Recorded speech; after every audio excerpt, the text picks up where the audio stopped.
So step number 1, decide to develop the habit right now, the habit of focusing on what's right in your world instead of what's wrong.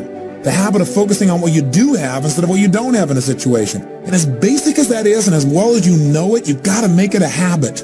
Because those habits form the chain of your ultimate character, of who you become and how you end up living your life. We've got to condition ourselves, because if we don't, we'll go back to the automatic state that most people live in today's society. The way to develop the habit is to go on a mental diet. I did this several years ago. As positive as I was going through unbelievable pain at the time. I'd had some major disappointments, some frustrations. I felt like I'd given it all. But what turned me around is one day I picked up this book called The 7-Day Mental Diet. It was a little tiny little booklet. And all the booklet really did was, for about 12 of the 14 pages, it challenged me to really see if I could really truly, for 7 days, live my life without one negative thought. And it kept saying throughout the book, now don't just say, yeah, I can do it, and don't just say, I'm going to do it. Think for a while before you commit to this. Don't actually commit unless you're really going to do it for 7 straight days, no matter what. It doesn't mean you don't have a negative thought. It just means that if you have a negative thought, you don't speak it. You set it aside. You forget about it. Or you replace it. If you say something negative, you go erase. What I really mean is this. Or you say, that's not what I mean. Here's what I mean is this. And you immediately focus on something good. It's not that nothing negative ever comes out. It's that you immediately do not allow yourself to hold a negative feeling, a negative thought for 7 straight days, day and night, even when it gets tough, even when somebody disappoints you, even when you get frustrated, even when you give your all and it still turns up lousy. Listen, if all I did was rant and rave on this tape and you didn't listen to anything else I said, but you took on this 7-day challenge, you can't believe what it'll do to your life. Now, I got to tell you, when I first read the book, I thought, wait a second. Being positive isn't going to change my life. I got to deal with the real problems around me, those real challenges that are out there. I don't want to just be positive. Somebody says, how's it going? I go, oh, I'm doing great. And they go, why? You go, I don't know, but I just feel good. I don't want to be that way. I want to be real. I want to be on top of things. But you know what? I thought, wait a second. I can be positive about solutions. I can still notice that there's some challenges out there without being negative about it. I can look at the challenges and say, okay, here's what's good about this. Here's how we can use this. Here's how we can turn this thing around. And continue to focus on that. So I took on the challenge for 7 days, changed my life. Now, by the way, one of the keys is you have to have 7 straight days of being absolutely positive. Not one negative thought, not one negative expression that you hold on to. Got to let go of it immediately. If you do not do this, if you're 3 days into it and you do well, then you have a bunch of negativity, you got to start over. And you know what? After you go about 4 or 5, 6 days in a row doing really well, something major negative is going to happen. How's that for some positive programming? But what it is a test to see how committed you really are. I'll tell you something. After 7 days, you feel like a different person. People around you respond to you like you're different as well. All you want to do is establish the habit of noticing what you do have instead of what you don't have.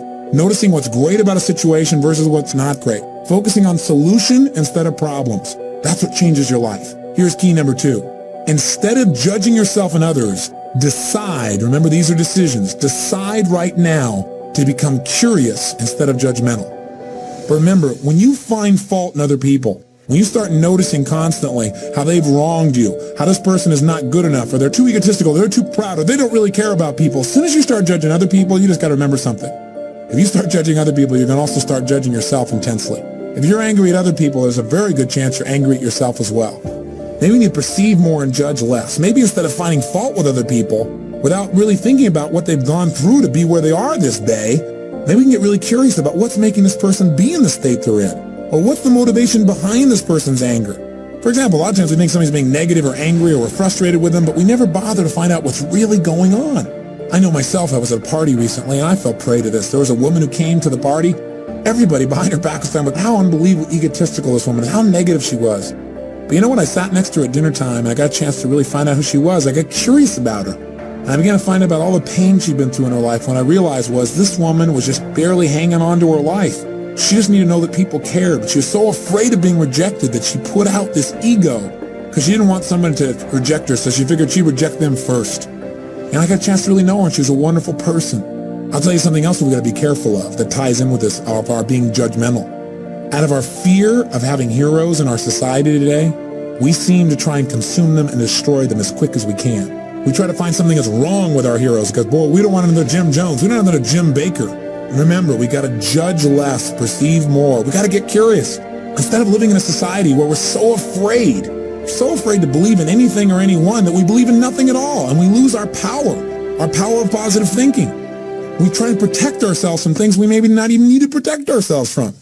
Or we live in a society where we try and destroy our heroes, where we take somebody like Barbara Walters, an incredible broadcaster, a woman of incredible integrity, who gets nailed by one person in a book, and it's in every newspaper across the land, how she probably stomped on people to get where she was. That's absurd. Martin Luther King, after he's passed on, somebody comes back and stomps all over his career and his reputation. Is that the society we want to live in? Any person who takes glee in watching another person's pain will experience plenty of pain themselves. Remember the quote, "He who is without sin, let him cast the first stone." The bottom line is, if you go looking for brown, you're going to find it anywhere you look for it, in others or yourself. Free yourself from the disease of making others wrong, and you'll free yourself from the disease of making yourself wrong. You have a lot more energy to create solution instead of problems. It's part of the power of positive thinking instead of falling for the destructive power of negative thinking. If you want to get curious, just ask yourself, what do I like about this person? Wonder what's going on with this person that would make them feel this way. How could I help this person? As you ask these kinds of questions, you may learn something about how human beings operate, about their motivations, maybe even some things about how to support yourself as you try to support others. Remember, get curious instead of judgmental. Here's key number 3. If you really want to develop the power of positive thinking as a habit, as a lifestyle, as a strategy for success, then decide right now to find something to appreciate from any seemingly negative person or situation, and develop the habit of giving compliments. See, if you really want to have some more positive feelings in your life, you got to keep focusing on what's right. You got to get curious. And most importantly, you got to find something to appreciate even in the tough times. Because in reality, as we've talked about so often before, the toughest times in your life sometimes provide you with the real resources to change your life. So what we've got to do is find something to appreciate. Not someday when things work out. We got to appreciate where we are right now. And this is something I talked to my daughter Jolie about today. Because she's in an experience today where I thought, well, gosh, she's not being very positive. I'm going to talk about positive thinking. Because she came in to see me and she's feeling really sad. She's feeling really down, feeling really frustrated. And you know what her problem is? Her problem is she tried out and won the right to be amongst 3 girls who dance in the electric light parade at Disneyland. And that was about 3 or 4 months ago. She's been going there after school every day, driving from San Diego up to Anaheim, burning herself into the ground, getting up and going to school to be a straight-A student still, and trying to visit with her family and her boyfriend. And she found herself maxing out. Now think about her problem. Her problem is that she gets to be at Disneyland and fulfill a childhood fantasy. Her problem is that she loves her family and wants to be with them as well. Her problem is she loves to be at school and really do that. Her problem is she has so much abundance that she has to figure out how to get it all in one day, and she can't do it. And she's physically burning out. That's her problem. And you know what? She says, gosh, I want to be home. I want to be with you guys and all these things. I don't want to miss out on all this great time we have together. I want to be with you guys.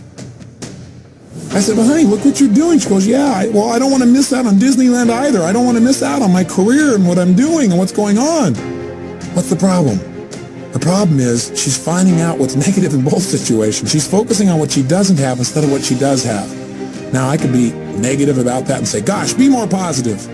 But you know what? In reality, I realized being negative in this situation may not be bad. What do I mean? I don't mean being negative. I mean being intelligent.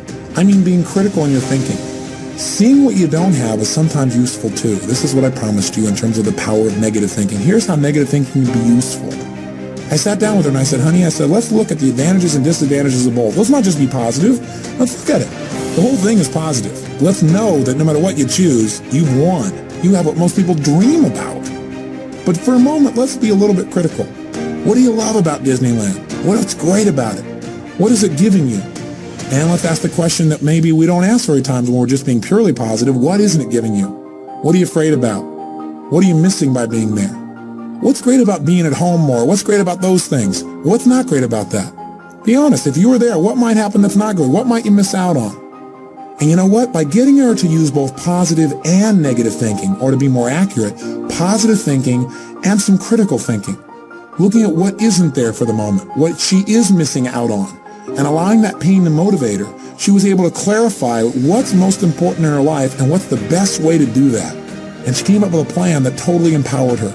After a couple hours of conversation and fun, she looks better than she has in about 6 months because she's finally resolved what's most important. And sometimes just being positive and keeping a stiff upper lip isn't enough. Sometimes you got to stop and say, I am positive. I'm going to approach this from a positive way. I'm going to stay in a positive state. But I'm going to ask some questions some people may think of as negative, which is what isn't working? Because if you're not willing to look at what isn't working, you can get yourself in trouble. So when I say number 3 is develop the habit of noticing something you can appreciate out of the situation, even something that seems to be negative. What I mean by that is find out what's working, but also appreciate what isn't working. Appreciate it enough that maybe it creates enough pain for you to want to make a change. Hey, being purely positive all the time is not the ultimate solution. Being purely positive 98% of the time to me is the solution. Remember our steps. Number one, you're going to focus on how it really is. And that's what we did today. Jolie and I sat down and said, let's see how it really is. And let's not just be positive. Let's stop for a second. How is it really? What's good? What isn't good? What's great? What isn't great in this context? Everything is great, but comparatively, what's great? What's not in both situations? Now, how do you really want it? And she decided how she wanted it. Now, what are we going to do to make that happen? And she began to take actions that have changed her life. Probably will affect the direction of her life, maybe even her career. And she feels joyous and excited because she went through the steps. That's the balance between positive and negative thinking. But one thing you got to remember, you're going to spend most of your time being positive. Once you see how it is, that's it. Decide what you want and make it happen. Don't keep going back and saying, oh yeah, but it's not working. See, balance doesn't mean you spend 50% of your time positive and 50% of your time negative. Remember, balance on a human scale is a little different. Negative experiences are dense, and it doesn't take a lot of those focuses of negative to weigh a lot in your life. Make sure your focus is primarily positive, but at times, at special times that you designate, you're going to say, hey, what isn't working? And allow that pain to drive you to do something that's very positive. That'll change your life. Here's key number 4. Decide not to be perfect. You say, what? I said, decide not to be perfect. One way to make sure you're negative is always trying to be perfect. Because you know what? You're always going to notice you're not. Because you're this thing called a human being. When I talk to my daughter Jolie, and this girl works so hard to be perfect. Everybody seems to love her. She's a straight A student. She wants to be the very best at school. She wants to be the very best at home. She wants to be the very best at Disney. She wants to be the best at everything. And I'm trying to be the best constantly. In the past, she always noticed what wasn't perfect, and that created pain. So you can't do that. You're going to screw up. You're going to be negative. Things are going to happen where you don't follow through on what you know. You're going to make poor decisions. You're going to say things you shouldn't say, do things you shouldn't do, mess up like you shouldn't mess up. But you know what? When that happens, instead of being negative and beating yourself up and saying, boy, here's another example of me sabotaging myself, decide what you do want. And say, you know, I'm not perfect, but I am good. And what makes me good and what makes me great and what can make me excellent is as soon as I notice I'm not on track, I correct it and I get better. Your goal each day is to get better, not to be perfect. And that's all anyone can ask of you. If every day you really try and contribute more, be more, and do more than you were slightly the day before, that's all anybody can ask. And if you know you're going to screw up and you don't make it a catastrophe, it's easier to bounce right back up. See, the only way you fail is if you quit. But if you learn something and you expand from it and you make some new decisions that enhance your life and the people you care about, then there is no failure. Don't try to be perfect because you'll never